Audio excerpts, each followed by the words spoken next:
John Tunley, welcome to This Day Live. Thank you very much. Roll back the clock, 25 years ago.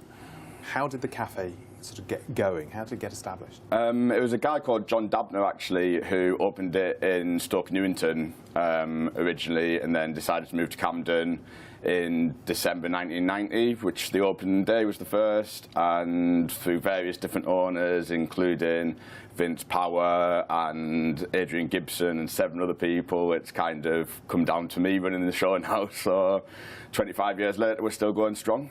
What point? It sounds like it had a bit of a bumpy beginning. It wasn't sort of an immediate success. Yeah. I know Vince Power. He was a part of Mean Fiddler. He developed the brand as well. At what point did it become this iconic venue?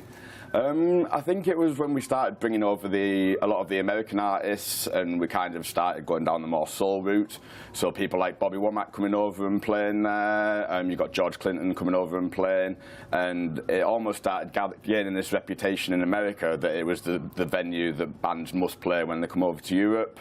I think like in the kind of early 2000s, like Billboard magazine voted it the best small music venue in London, which I was going to say, cool. 420 people, it's a pretty intimate venue. Yeah.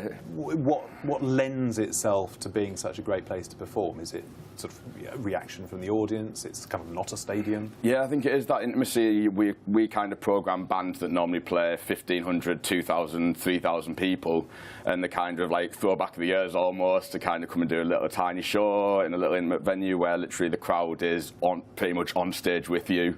Touching distance. Yeah, and I think that's a rarity now, and they kind of like to come and do maybe 3 or 4 night run rather than doing a bigger venue. And we hear people like Prince like doing smaller venues, particularly when it comes to places like London. Yeah, we were keeping our fingers crossed for holding the diary for that one, but unfortunately it didn't materialise. Maybe next year. Yeah, hopefully we'll keep our fingers crossed. So, what do you think the highlights have been over the last 25 years? Quarter of a century. What are the ones when you've been researching what you're going to put on for this anniversary celebration? What were the ones that stood out? Well, like the clip we were showing from Larry before, that was one of my personal highlights. I even remember we had a couple in the restaurant and we had to ask them to, literally, we were like, excuse me, can you leave your table for 2 minutes? And they're like, why? Why is this? Why is this like a musical happening? Yeah, it's like Larry wants to come and stand on your table with his wireless bass. And they were just like, at the end, I was talking to them saying, thanks for being so understanding with it, like it's the best night of our lives, and we're really excited about it. Yeah, exactly. And we were talking about how it branched out. At what point did it become more than just a jazz venue? Because the title's a bit of a misnomer. People just think, oh, it's jazz. Yeah, well, we've had the conversation quite a few times about potentially changing the name, and then it always just comes down to, no, it's the Jazz Cafe.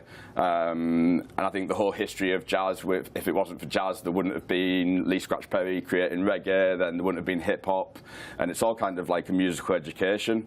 And I think as the acid jazz scene kind of died down in the mid-90s, the venue developed and going, right, we need to start looking at soul, we need to start looking at that, and now all of a sudden we've become like London's premier hip-hop venue.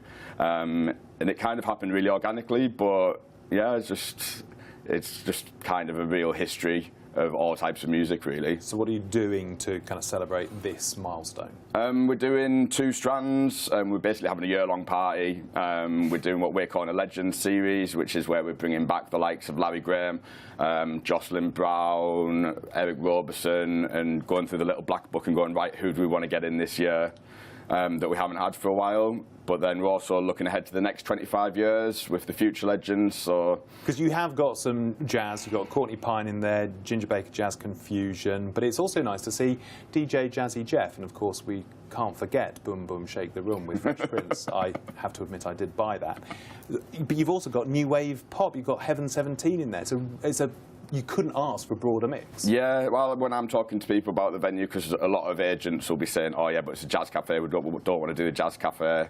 I refer, like one of our other venues, the Garage, I'd be like, it's not a garage, you don't park your car there, it's just a name. Right. We're just like a really small, intimate venue that's an amazing size, where there's not many venues in London that are 420 capacity that have a balcony where people can like sit and eat and watch the band and literally be overlooking the stage, so it's a real special place. And how are people reacting to this lineup?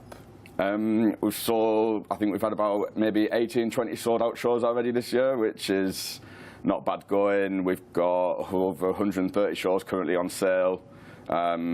Which is packed. Yeah, well, I've got no dates left until kind of like we're looking at August now. Even the summer's packed, so the idea of going on holiday isn't going to be happening this year. I don't think. If you, who would you wanted to have got to perform for this celebration year and wasn't able to book, either because they're not available or maybe they're not with us anymore? Who would you have wanted to have picked? Probably the two that stand out. One would be D'Angelo, who recorded a live album there and released it in the 90s.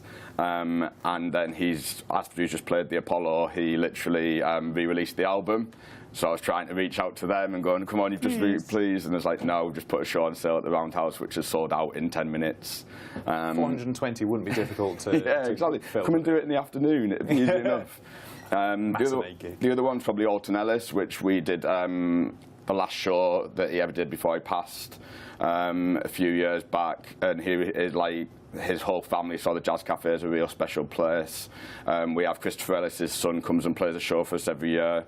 And I think a lot of the kind of artists, your Omars and your Misha Parises, see it as like a home away from home almost.